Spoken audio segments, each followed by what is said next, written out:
ऑफिसमधील सहकारी जमल्यामुळे पार्टी उत्साहाने भरली होती आणि चमकदार प्रकाश असलेल्या हॉलमध्ये हास्याचा आवाज ऐकू येत होता. मालाडीत अकाउंटंट प्रियाला तिचा पोशाख समायोजित करताना उत्साह आणि चिंता याचे मिश्रण जाणवले. मध्यमवर्गीय कुटुंबातून आलेली ती नेहमीच व्यावहारिक आणि काहीशी संयमी होती. जरी तिच्या गुबगुबीत दिसण्यामुळे अनेकदा असुरक्षितता निर्माण होत असे, तथापि त्या संध्याकाळी तिने तो क्षण स्वीकारण्याचा आणि तिच्या सहकार्यामध्ये सामील होण्याचा निर्णय घेतला होता. रात्र जसजशी वाढत गेली तसतसे तिला कांदिवली येथे ईव्ही तंत्रज्ञ प्रसन्ना गर्दीपासून थोड्या अंतरावर उभी असलेली दिसली.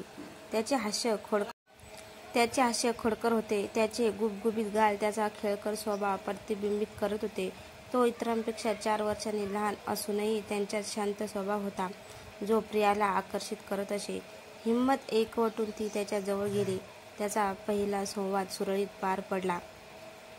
प्रसन्नाच्या प्रामाणिकपणाच्या आणि लक्षपूर्वक ऐकण्याच्या पद्धतीने प्रियाला कौतुक वाटले आणि प्रसन्न प्रियाच्या मोकळ्या मनाच्या स्वभावाने आणि विचारांच्या स्पष्टतेने मोहित झाला. त्यांनी त्यांच्या नोकऱ्या, छंद आणि कुटुंबाबद्दलच्या गोष्टींची देवाणघेवाण केली. त्यांना जवळ आणणारे समान आधार शोधले. पुढच्या काही आठवड्यात कामाच्या ठिकाणी त्यांच्या भेटी वारंवार होऊ लागल्या. जेव्हा जेव्हा प्रियाला आव्हानांचा सामना करावा लागत असे, तेव्हा प्रसन्ना लगेच मदत करत असे.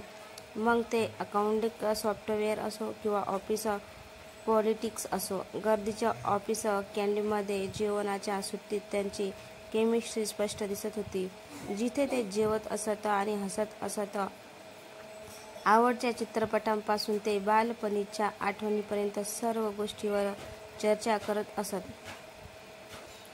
एक दिवशी दुपारी त्यांनी ऑफिसच्या बाहेर फिरायला जाण्याचा निर्णय घेतला. सूर्य मावळत होता. त्यांच्या भोवती सोनेरी प्रकाश पसरत होता. ते चालत असताना प्रियाने त्यांना तिच्या कुटुंबाबद्दलच्या गोष्टी सांगितल्या. तिच्या धाकट्या भावाच्या कृत्याबद्दल आणि तिच्या मोठ्या बहिणीच्या महत्त्वाकांक्षांबद्दल.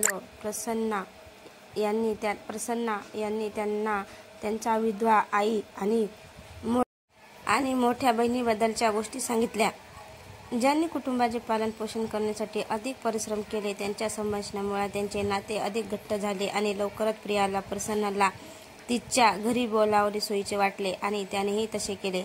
एकमेकांच्या कुटुंबियांना भेटताच त्यांची मैत्री अधिक घट्ट झाली. प्रियाच्या कुटुंबाने प्रसन्नाचे मनापासून स्वागत केले, तर प्रसन्नाच्या कुटुंबाने प्रियाचे दयाळूपणाचे कौतुक केले. ते एक अविभाज्य जोडी बनले, अनुभव सामायिक करत होते आणि एक असे बंधन निर्माण करत होते जे सांत्वनदायक आणि प्रोत्साहनदायक होते. जसजसे महिने जात गेले तसतसे प्रसन्नाच्या प्रियाबद्दलच्या भावना अधिकच फुलत गेल्या.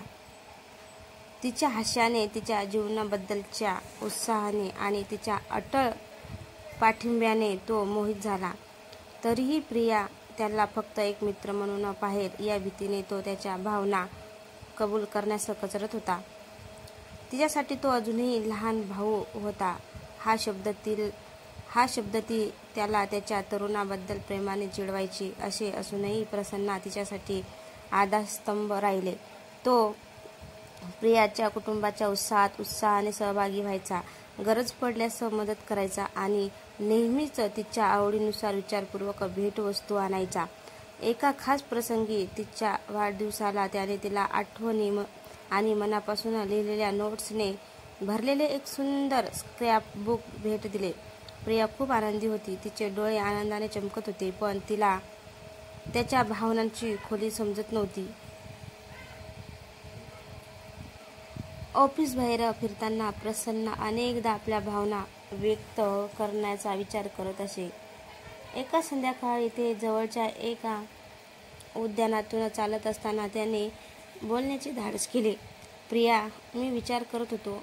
पण तो बोलणं पूर्ण करण्याआधीच तिने त्याला खेळकरने थांबवलं. तू अजून लहान आहेस. तुमच्या स्वप्नावर लक्ष केंद्रित करा. हलक्या मनाने केलेली बडतर्फी हृदयद्रावक होती, पण त्याने तिच्या इच्छेचा आदर करण्याचे निवडले. आपल्या भावना वेगळ्या पद्धतीने व्यक्त करण्याचा निर्धार असलेल्या प्रसन्ना यांनी एक हृदयस्पर्शी कविता लिहिली. जेव्हा त्याने ते प्रियाला वाचून दाखवले तेव्हा ती त्या शब्दांनी प्रभावित झाली. तरीही तिला त्यामागील प्रेमळ भावनांची जाणीव नव्हती. त्याचा प्रवास सुरूच होता. हास्य, चित्रपट आणि खरेदीच्या साहसांनी भरलेला, तर प्रसन्नाचे हृदय अव्यक्त प्रेमाने, वेदनेने भरलेले होते. जसजसे ते एकत्र जास्त वेळ घालवत गेले तसतसे प्रियाला छोट्या छोट्या गोष्टी लक्षात येऊ लागल्या. प्रसन्नला नेहमीच तिला कसे हसवायचे हे माहीत होते. जेव्हा ती तणावात असते तेव्हा तो तिची कशी काळजी घेत असे. तिला त्याच्या मैत्रीची खूप कदर होती, पण ती स्वतःच्या भावनांबद्दल गोंधळलेली राहिली.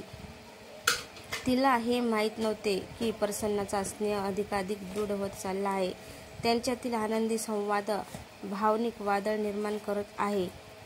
2 वर्षाच्या अद्भुत मैत्रीनंतर प्रसन्ना यांना नोकरीची ऑफर मिळाली, ज्यामुळे त्यांना कंपनी सोडावी लागली. या बातमीने प्रियाला धक्का बसला. तिला एक प्रकारची हानी होत असल्याचे जाणवत होते.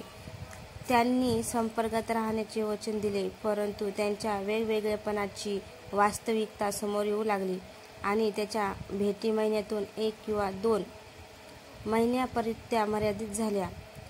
अशाच एका दुर्मिळ भेटीत प्रसन्नेने प्रियाला लग्नाबद्दल विचारण्याचे धाडस केले. तिचे शांतता बधीर करणारे होते. तिने उत्तर देणे टाळले आणि त्या दिवसापासून त्यांचा संवाद ताणला गेला. स्वतःच्या विचारांनी आणि सामाजिक दबावांनी भारावून प्रियाने त्याचे